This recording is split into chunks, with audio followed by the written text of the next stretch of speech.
સ્વામિનારાયણ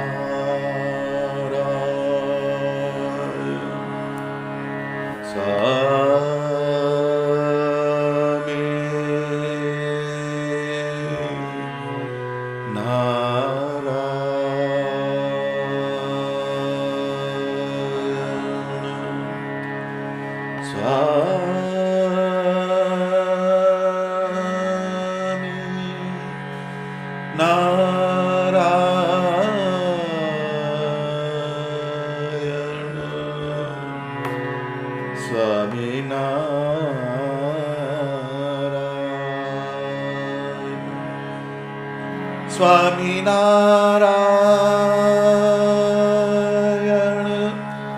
સ્વામિનારાયણ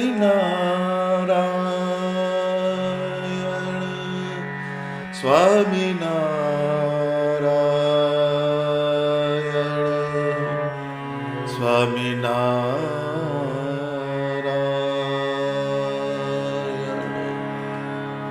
સ્વામિનારાયણ સ્વામિનારાયણ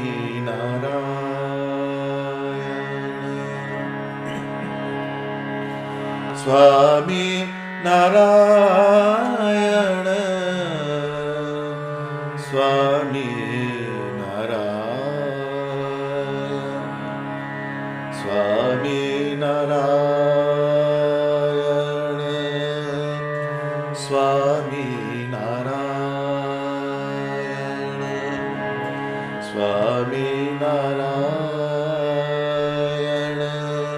સ્વામિનારાયણ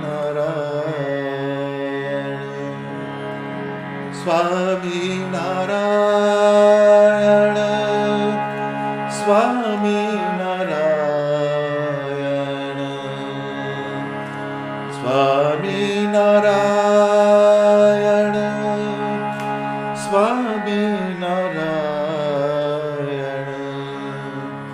સ્વામિનારાયણ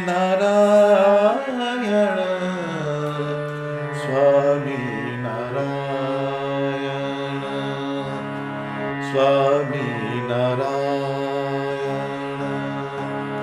સ્વામિનારાયણ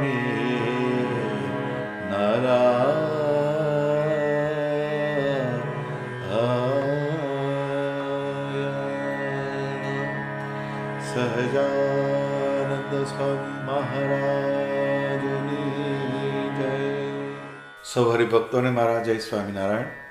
વિવેક ચિંતામણી લંપટ કો અંગ ભાગ 4 તારીખ 8/1/2024. લંપટ નર કો હોત નહીં, લંપટ નર કો હોત નહીં, હરિ હરિ જન સુ हेत मुक्त कहे तेहि कारणे, जहाँ तहाँ होत फजेत, मुक्त कहे तेहि कारणे, जहाँ तहाँ होत फजेत.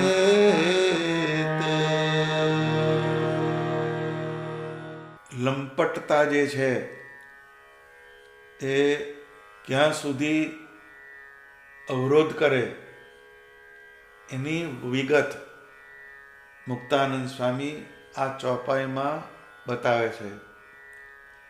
લંપટ નરકુ હોત નહીં, હરિ હરિજન સુ હેત. ભગવાન અને ભગવાનના એકાંતિક સંત હોય, હરિભક્ત હોય, એમાં હેત કરવું હોય તો મુક્તાનંદ સ્વામીએ જે લંપટના લક્ષણ જે બતાવ્યા એ ધીરે ધીરે ધીરે દૂર કરવા પડે. નહીં તો એ તમને ભગવાનમાં ને ભગવાનના ભક્તમાં હિત કરવા દેવાના નથી. અને એ જ્યાં સુધી ના થાય ત્યાં સુધી તમારા જીવનમાં સુખ અને શાંતિ આ બે આવવાનું નહીં. સુખ મળી જાય કદાચ પૈસા કમાઈએ, પરંતુ એની પાછળ શાંતિની પ્રાપ્તિ ના થાય. એ માત્ર ને માત્ર એક ભગવાન અને ભગવાનના સત્પુરુષ અને ભગવાનના યોગવાળા હરિભક્ત હોય એનો આપણે યોગ કરીએ તો જ એ જીવનમાં પ્રાપ્ત થાય.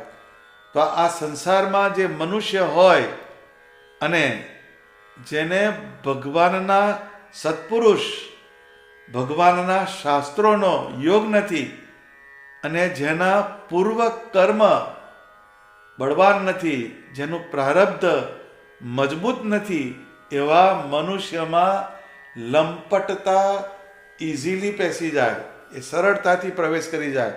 એ પૂર્વનો યોગ એનો સારો ના હોય અને આ જન્મ ધારણ કર્યા પછી એને જો ભગવાન અને ભગવાનના સત્પુરુષ ભગવાનના સત્શાસ્ત્ર એનો જો યોગ ના થાય તો લંપટના લક્ષણ એમાં પ્રવેશ કરી જાય.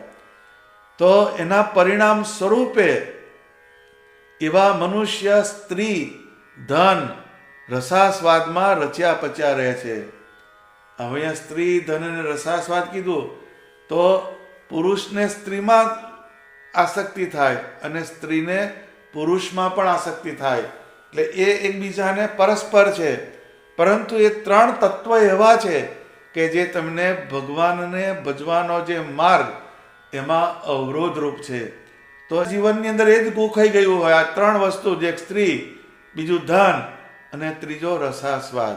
મોટા મોટા શહેરોમાં તમે જાઓ તો જેની પાછળ લાખો રૂપિયા ખર્ચાય એવા મોટા મોટા બેનર લાગેલા હોય, પણ એમાં આ ત્રણ વસ્તુ જ હોય. કાં ખાવાની એડવર્ટાઇઝ હોય, અહીંયા સારી હોટલ છે, અહીંયા સારું ખાવાનું મળે છે, અહીંયા દાગીના મળે છે, અહીંયા સારું સોનું મળે છે. આ બધી વસ્તુઓની એડ તમને જોવા મળે, પરંતુ આ સ્થાનમાં સ્વામિનારાયણ ભગવાનની વાણી તમને સાંભળવા મળશે. અહીંયા ભગવાનની ભાગવત, ગીતા, રામાયણ એની કથાનો તમને યોગ થશે. એવા બેનર બહુ ઓછા જોવા મળે. ઓકેઝનલી કોઈક પ્રસંગ હોય ત્યારે જોવા મળે, પણ કાયમને માટે નહીં. એનું કારણ શું છે કે વ્યક્તિ માત્ર, જીવ માત્ર આ ત્રણની પાછળ પ્રવૃત્ત રહેલો છે. તો જેમ ઘોડો હોય, ઘોડો પહેલાં ટ્રામના ઘોડા હતા, એને ડાબડા પહેરાવેલા હોય એટલે એની આજુબાજુ નજર ના જાય, એને એક જ આગલો રસ્તો જ દેખાય. એમ આ ઘોડાના ડાબલા જેવા આપણે પહેરી દીધેલા છે ડાબલા, એટલે એ આપણને ભગવાન તરફ જવા ના દે. એક જગતમાં જ એની વાત પકડેલી રહે. એટલે એવા જીવ ઇન્દ્રિયોના ભોગ અને વાસનાના જગતમાં જ ડૂબેલા હોય. એ ઇન્દ્રિયોના ભોગ ભોગવવામાં, વાસનાની પૂર્તિ માટે એમાં જે જોડાયેલા હોય, એટલે એને બીજું કંઈ પણ શ્રેષ્ઠ તત્વ હોય એના તરફ એ ના જઈ શકે. અત્યારે તમારે જીવની અંદર આ લંપટતા પેઠી, એટલે તમને નવરાત્ર આવે તો તરત જવાનું મન થઈ જ જાય, પણ ધૂનમાં જવાનું કે તો આપણને વિચાર કરીએ એ કારણ શું થયું, તો કે આપણને અંદર પેલી વસ્તુ પ્રવેશ કરી ગઈ. તો શ્રેષ્ઠ તત્વ જે છે જેનાથી તમને ભગવાનની પ્રાપ્તિ થાય, સાચા સુખની પ્રાપ્તિ થાય, એ માર્ગ આપણને જડતો નથી. કેમ કે આ લંપટતા જે છે એ આપણા અંતઃકરણમાં પ્રવેશી ગઈ. તો જેનો યોગ થાય તો જીવનું કલ્યાણ થાય. એવા આ બ્રહ્માંડમાં બે જ તત્વ છે, એક હરિ ને બીજા હરિના જન.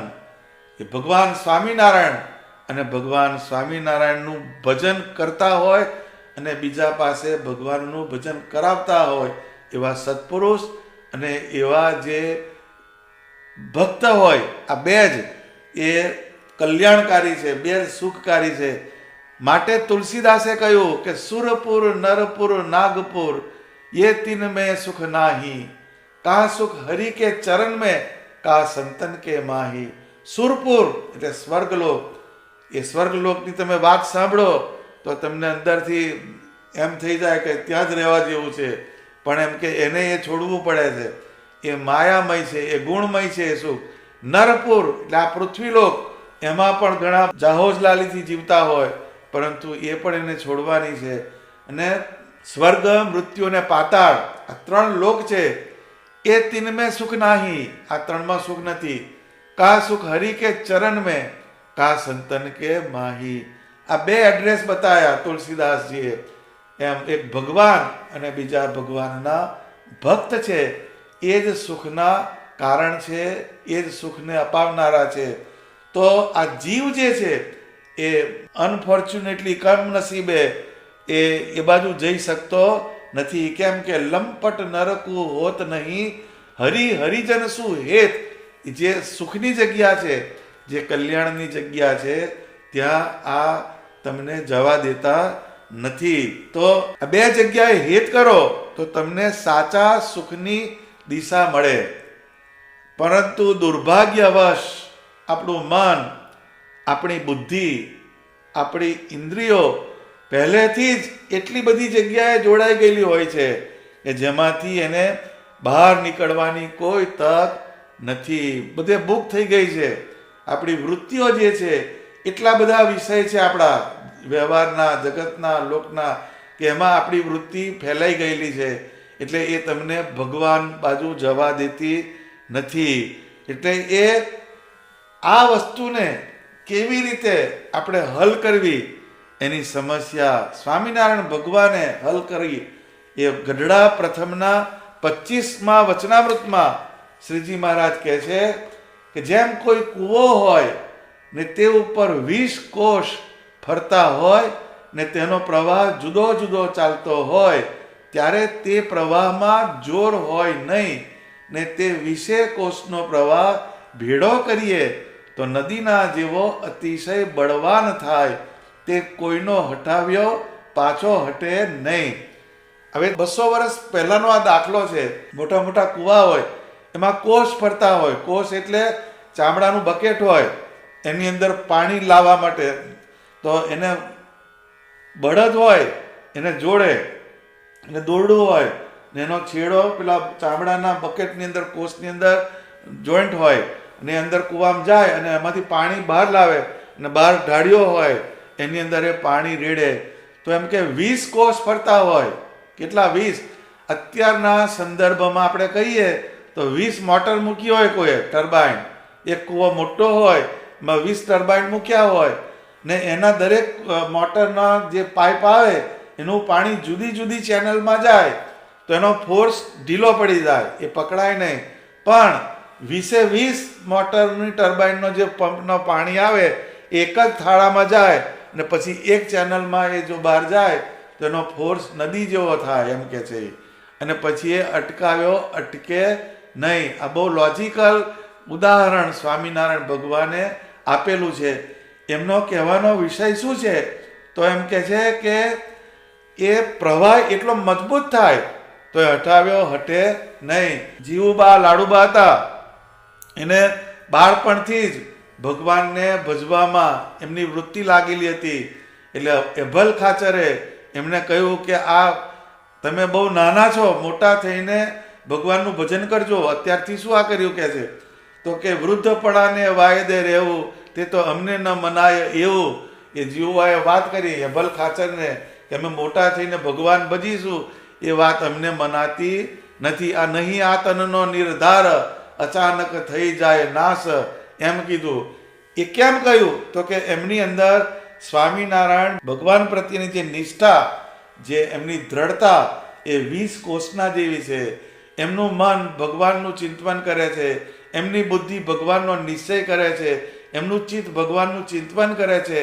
એમના શરીરની અંદર દરેક ક્રિયા જે થાય છે એ ભગવાનના સંબંધવાળી થાય છે. એટલે જેની વૃત્તિ નિર્વાસનિક થાય છે ત્યારે તેનું ચિત્ત છે તે ભગવાનના સ્વરૂપમાં જોડાય છે. અને જેના ચિત્તમાં સંસારના સુખની વાસના હોય તેને તો શ્રોત્ર ઇન્દ્રિય દ્વારે અનંત જાતના જે શબ્દ તેને વિશે જુદી જુદી વૃત્તિ ફેલાઈ જાય છે. એવી રીતે 10 ઇન્દ્રિયો દ્વારે એનું અંતઃકરણ છે તે હજારો પ્રકારે ફેલાઈ જાય છે. આપણા શરીરની અંદર આખું મિકેનિઝમ છે, એને ગીતાની અંદર રથની ઉપમા આપી. જેમ રથ હોય છે એમાં ઘોડા હોય છે, લગામ હોય છે અને સારથી હોય છે, એમ આપણું જે શરીર છે એ રથ છે. 10 ઇન્દ્રિયો એ ઘોડા છે ને મનની વૃત્તિ જે છે એ લગામ છે અને સારથી જે છે એ આપણો આત્મા છે. આ એક આખું મિકેનિઝમ સમજવા જેવું છે. તો રથ જે છે એ ચાલ્યો જાય છે, પણ એને લઈ જનારા કોણ છે? તો કે ઘોડા. 10 ઇન્દ્રિયો એ ઘોડાની જગ્યાએ છે, પણ ઘોડાને આગળ લઈ જનારું તત્વ કયું છે? તો કે લગામ. લગામને આધારે ઘોડા ચાલે છે. તો એ મન જે છે એ લગામની જગ્યાએ છે, પરંતુ સારથી જે છે એ સારથી એ જ્યાં લઈ જાય ત્યાં ઘોડા જાય. એમ સારથી એવો આપણો આત્મા, એની અંદર પરમાત્માના આકારનો નિશ્ચય કર્યો હોય, અક્ષરધામમાં આવું સુખ છે એવો નિશ્ચય કર્યો હોય, તો આપણી બુદ્ધિ જે છે એ લૌકિક પદાર્થમાંથી છૂટીને પરમાત્માના આકારમાં જોડાય. બ્રહ્માનંદ સ્વામીને જાહોજલાલી હતી, આટલી વિદ્યા ભણ્યા હતા, એમની અંદર રાજ વૈભવ હતો એમના પ્રારબ્ધમાં, પરંતુ એમણે એ છોડ્યો અને સ્વામિનારાયણ ભગવાનમાં જોડાયા. તો એમનું ચિત્ત જે છે એ નિર્વાસનિક થયું. એટલે જે 20 કોષનો ફોર્સ એક જ ચેનલમાં ગયો, એટલે પ્રવાહ અટક્યો નહીં. જીવબાને એભલ ખાચરે કહ્યું કે વૃદ્ધપણાને એમ કે મોટા થઈને ભગવાન બચજો, તો કે પિતાજી અમને તમારે એવું કહેવાનું નહીં, આ તનનો નિર્ધાર નથી. બ્રહ્માનંદ સ્વામી સત્સંગમાં આવ્યા ત્યારે એમના મામા એને પાછા લઈ જવા આવ્યા કે ભાણેજ, આ ચારણનો છોકરો કાં યુદ્ધના મેદાનમાં શોભે, કાં તો રાજના દરબારમાં શોભે, એની બીજી જગ્યા નહીં, તું ચાલ વડોદરાના રાજઘરાનાનું માગું તૈયાર છે. પણ બ્રહ્માનંદ સ્વામી ગયા નહીં. કેમ કે એમનો ફોર્સ જે છે એક જ જગ્યાએ ચાલુ થઈ ગયો, એટલે હટાવ્યો હટે નહીં. પરંતુ જેના ફોર્સ બધી બાજુ ફેલાઈ ગયા હોય એના અંદર કશો માલ આવે નહીં. જેમ મોટું ખેતર હોય એમાં પાણી મૂકવાનું હોય તો ઢાળિયામાં પાણી જાય એમ તો અડધું થાય ને, એમાં તો થઈ રહે ને. કેમ કે પેલો ફોર્સ ઓછો પડે છે. એમ ભગવાનના સમયામાં જવાનું હોય, ધૂનમાં જવાનું હોય, ભજન કરવાનું હોય, સવારે વહેલા ઉઠીને કથામાં બેસવાનું હોય, પણ ઢાળિયો એક જ છે સત્સંગનો. પેલા બધા 20 ઢાળિયા છે જગતના. લગ્નમાં જવાનું તો કે તૈયાર, મામેરામ જવાનું તો કે તૈયાર, બાબરીમ જવાનું તો કે તૈયાર, પછી કોઈક ઉપડી ગયું તો એમાં જવાનું તો કે તૈયાર. પણ સત્સંગમાં જવાની વાત આવે તો આપણા ઢાળિયામાં પાણીનો ફોર્સ ઓછો થઈ ગયો છે. એટલે આવી મનોદશા હોય એટલે ભગવાન અને ભગવાનના ભક્તમાં જોડાવાની વાત જ ક્યાં આવે? જેમ કે બધી બાજુ એના ફોર્સ બહાર જતા રહ્યા, એટલે એ ભગવાન તરફ એની વૃત્તિને લઈ જઈ શકતો નથી. જીવ વસ્તુગત એવો નથી. જીવ જે છે એમાં એ લોચો નથી, પણ જ્યારે એ જગત વ્યવહારમાં જોડાય એટલે એનામાં જુદી જુદી વાસનાઓ બંધાતી જાય છે. એ જે વાત કરીને કે લંપટ નરકું હોત નહીં, હરિ હરિજન શું હેત. તો આ જીવને લંપટ બનાવનાર કોણ? એ તો શુદ્ધ છે, ચૈતન્ય સ્વરૂપ છે, સુખરૂપ છે, પરંતુ એ જન્મ ધારણ કરે ને પછી એનામાં જુદી જુદી વાસનાઓ એ બંધાતી જાય. આ વાતને શ્રીજી મહારાજ ગઢડા પ્રથમના 70મા વચનામૃતમાં સમજાવે છે. આ વચનામૃતનું અનુસંધાન કરો તો ખ્યાલ આવે કે આપણે ક્યાં જઈએ છીએ, આપણું લશ્કર ક્યાં લડે છે. તો ભગવાન આ વચનામૃતમાં કહે છે કે આ આપણ છીએ તે જે દિવસથી સમજણા થયા અને મા બાપની ઓળખાણ પડી તે દિવસથી મા બાપે નિશ્ચય કરાવ્યો જે આ તારી મા ને આ તારો બાપ, આ તારો કાકો ને આ તારો ભાઈ, આ તારો મામો. ભગવાને બહુ મોટું લિસ્ટ લખ્યું છે. પછી કે આ તારી ભેંસ, આ તારી ગાય, આ તારો ઘોડો, અત્યારે તો આ બધું ઓછું થવા માંડ્યું, પણ ગાડી બતાવે, આ તારું ગાડી, આ તારું બાઇસિકલ, એવી વસ્તુ સમજાવે, આ તારું લુગડું, આ તારું ઘર, આ તારી મેળી, આ તારું ખેતર, આ તારા ઘરેણાં ઇત્યાદિક જે કુસંગીના શબ્દ છે તે આ જીવની બુદ્ધિમાં રહ્યા છે. જન્મ્યા ત્યારથી એને જે બોલાવાની વાત કરે તો પેલો મમ્મા, પપ્પા આટલી જ વાત બોલાવે, દાદા, એનાથી આગળ ના જાય. શરૂઆત આપણી અહીંયાથી થાય. જગતમાં જ જીવ જોડાય, પછી પેલું બધી વસ્તુ પાછળ આવે. એટલે એ જન્મતાની સાથે આ બધી વસ્તુની એન્ટ્રી ધીરે ધીરે ધીરે સમજતો થાય.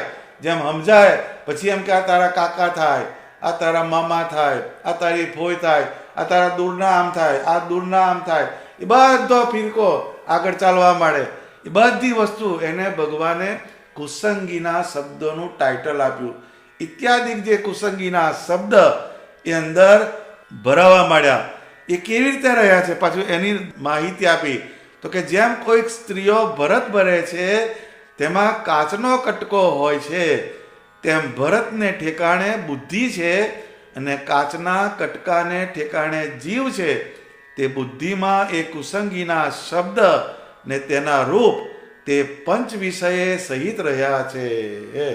હવે કાચનો કટકો એટલે આભલો કહે છે. આભલો જેમ સ્ત્રીઓ ભરત ભરે એમાં વચ્ચે આભલો હોય ને આભલાની ચારે બાજુ ભરત ગૂંથણ કરેલું હોય.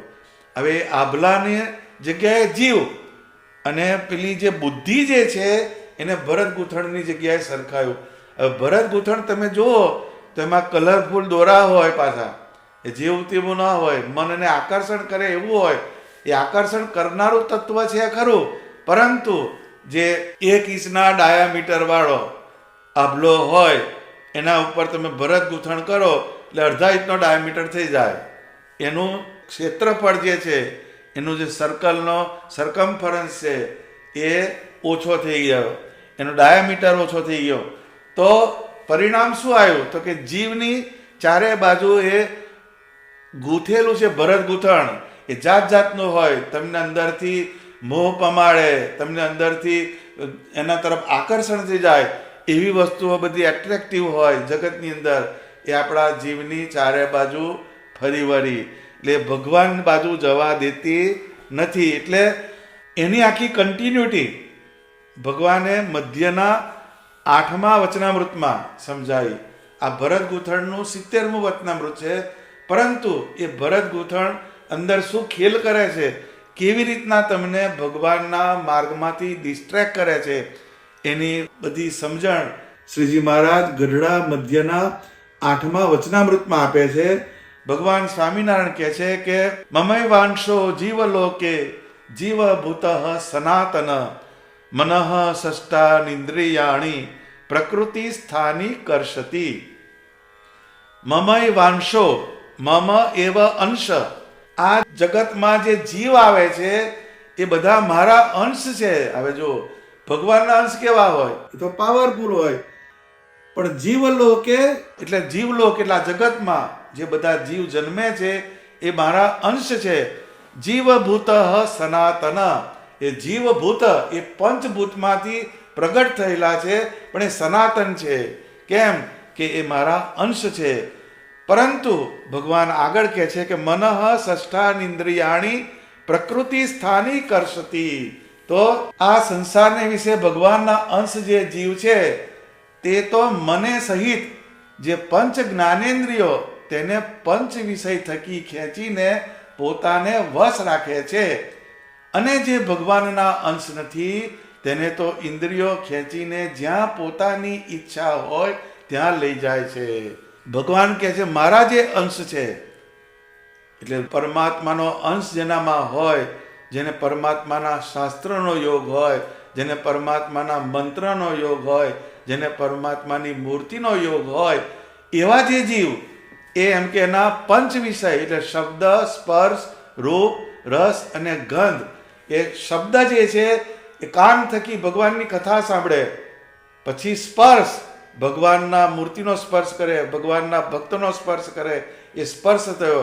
રૂપ ભગવાનની મૂર્તિનું દર્શન કરે, ભગવાનના સત્પુરુષનું દર્શન કરે, ભગવાનના તીર્થ સ્થાનોમાં જઈને એ પ્રસાદીના સ્થાનનું દર્શન કરે, પછી રસ ભગવાનને ધરાયું હોય એવી વસ્તુને એ પ્રસાદ જમે, અને ગંધ ભગવાનને ચડ્યું એવું પુષ્પ, અગરબત્તી એની સુગંધ લે. આ પંચ વિષય જે છે એને જે અંશ જે છે ભગવાનના એ કેવા હોય તો કે ઇન્દ્રિયોને ખેંચીને પછી એ પોતાને વશ રાખે અને ભગવાનમાં જોડે. અને જે ભગવાનના અંશ નથી તેને તો ઇન્દ્રિયો ખેંચીને જ્યાં પોતાની ઈચ્છા હોય ત્યાં લઈ જાય છે. સહજ પડે અને આરતીનો સમય થાય પણ સારી સિરિયલ આવતી હોય તો થોડી વાર જોઈ લો, પછી આરતી બાજુ જઈશું, એને ખેંચી ગઈ. કેમ કે ભગવાનનો અંશ છે નહીં. એટલે કોઈ પણ જીવ આ પૃથ્વી ઉપર આવે છે તો પરમાત્માના એ દિવ્ય શક્તિના સંચય સાથે આવે છે, એક પોટેન્શિયલ લઈને આવે છે.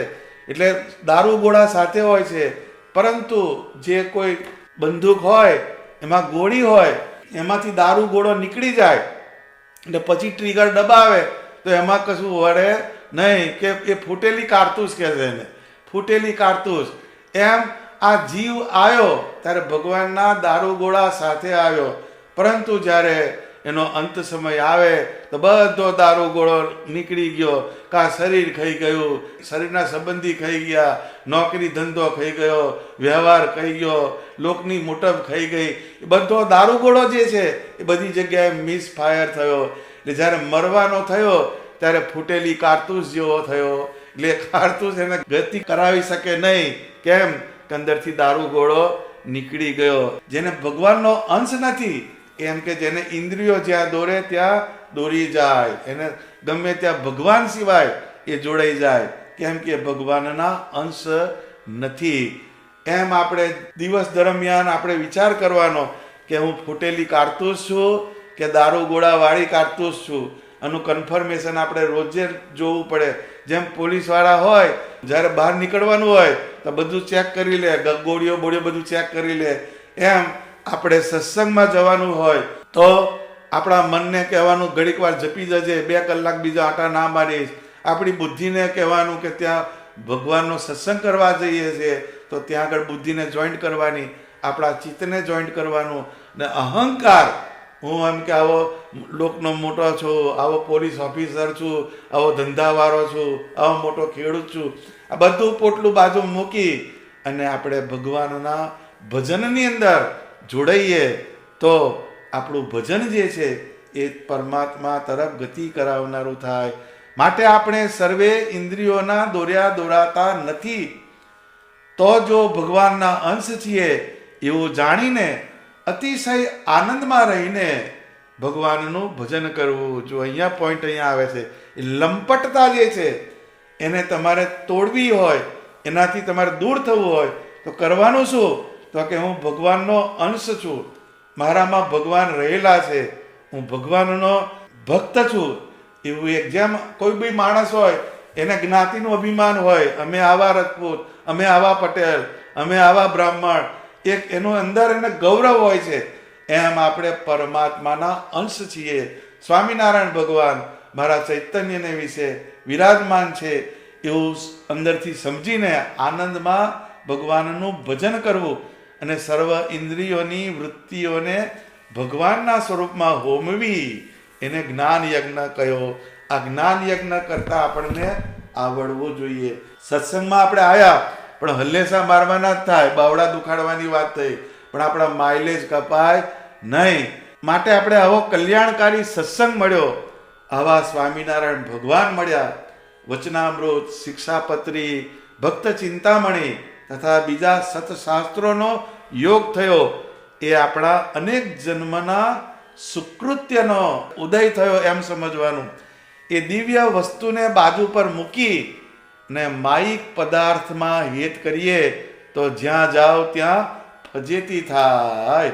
આ ફજેતી શબ્દ આવ્યો કે મુક્ત કહે તેહી કારણે જહાં તહાં હોત ફજેત. જે લંપટતા જેનામાં હોય અને જેને ભગવાન અને ભગવાનના ભક્તમાં હેત નથી એવા જે જીવ હોય એ આ જગતમાં જ્યાં જાય ત્યાં ફજેત થાય છે. આ લોકમાં જોઈએ અને મર્યા પછી જોઈએ તો બંને જગ્યાએ એની ફજેતી જ થાય. જેમ એમ કે આ જીવને સ્ત્રી ધનાદિક કોઈ પણ પદાર્થમાં વાસના રહી જાય તો મર્યા પછી એનો જીવ એને મેળવવા માટે આટા માર્યા કરે. એની વાસના જે છે એ કોઈક પદાર્થમાં રહી ગઈ એને આટા મરાવે અને ભૂત પ્રેતાદિકની યોનિમાં એ ભટકે અને એ પ્રાપ્ત કરવા કોઈના શરીરમાં દાખલ થાય પછી એ જીવ હેરાન થાય.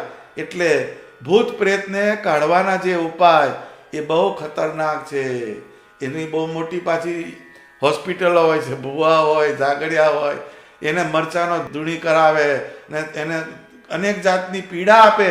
એ અંદરથી એ વાસના થઈ એટલે એને ફજેત કરી મૂક્યો. ટૂંકમાં અનંત પ્રકારના ત્રાસ, અનંત પ્રકારની પીડાને નોતરનારી આ લંપટતા છે. એ જેવી તેવી નથી. એ જો અંદર દાખલ થઈ તો તમને ગમે ત્યાં ફજેત કરી મૂકશે. આ વાતને સમજવાની. મુક્ત કહે તે હી કારણે જહાં તહાં હોત ફજેત. આવી લંપટતા આપણા અંતઃકરણમાં પ્રવેશી જાય એટલે જ્યાં જ્યાં જાય ત્યાં ફજેતી થાય. આ ફજેતીનો નંદ સંતોએ બહુ સરસ વર્ણન કરેલું છે. એ આપણે કીર્તન વાંચીએ તો ખબર પડે, પણ વાંચવાનું જ નહીં.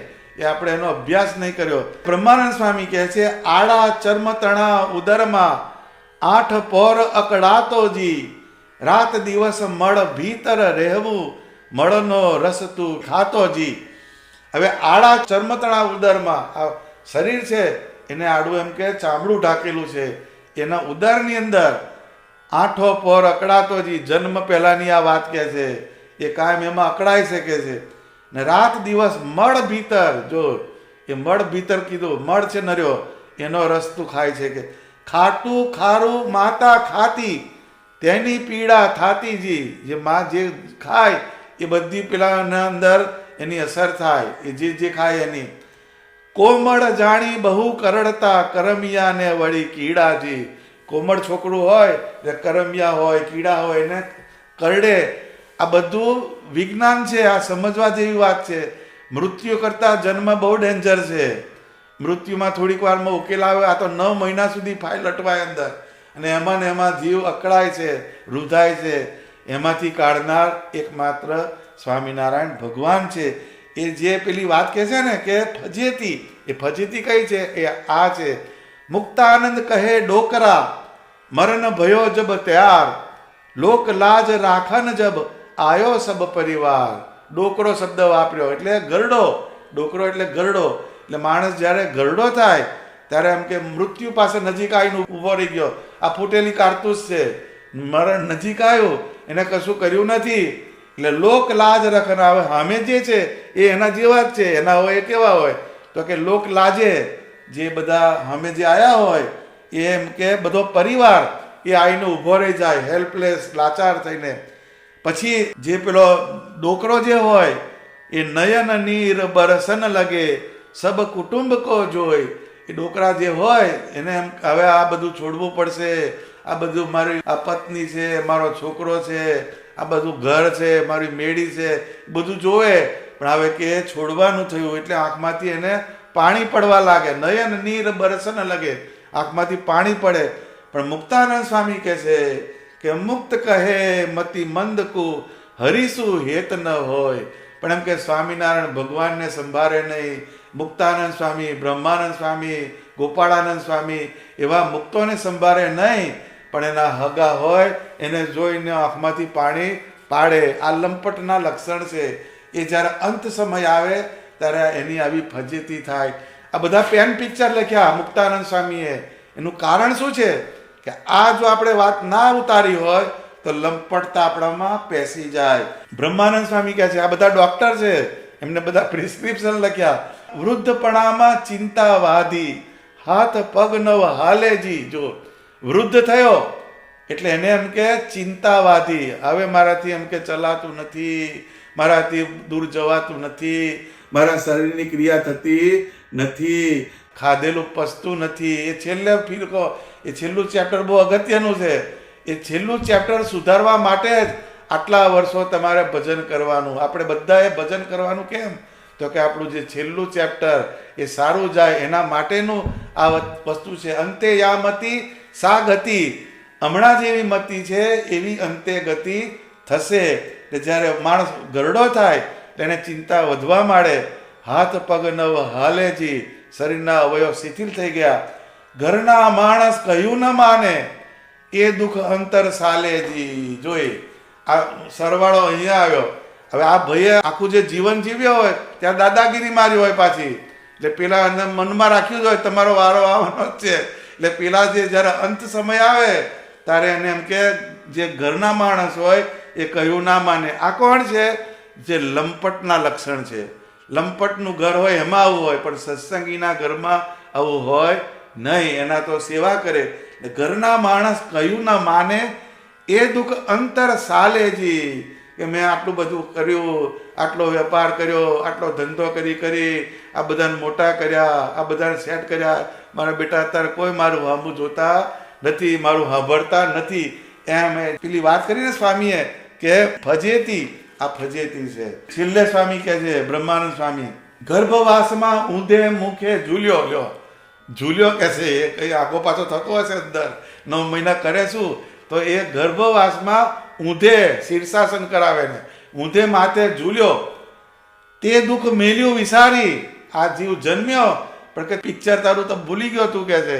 તે એમ કે દુઃખ મેલ્યું વિસારી, ભજતો નથી ગીરધારી રે, શી ગતિ થશે તારીજી. એવા સ્વામિનારાયણ ભગવાન જેણે તારી રક્ષા કરી માના ઉદરની અંદર, એને તું ભૂલી ગયો, હવે એનું ભજન નથી કરતો, તો તારી ગતિ શી થશે? આ કોણ કહે છે? બ્રહ્માનંદ સ્વામી આ વાતને સમજાવે છે. તો આ બધા શાસ્ત્રના જે સિદ્ધાંત છે એનો અર્થ કેટલો કાઢવાનો કે આપણા જીવની અંદર ક્યારેય લંપટતા પ્રવેશી ના જાય એનો આપણે બહુ જ ખ્યાલ રાખવાનો. અને એ જો પેસી ગઈ તો ભગવાન અને ભગવાનના સત્પુરુષમાં ક્યારેય આપણને એ હેત થવા દેશે નહીં. તો આ જે મુદ્દો જે છે આ ચોપાઈનો, એને બહુ જ ધ્યાનપૂર્વક એને અનુસંધાન રાખવાનું. તો જ આપણું જીવન, આપણો ઉત્તરાર્ધ જે છે એ આપણો સારો ક્યારે જાય?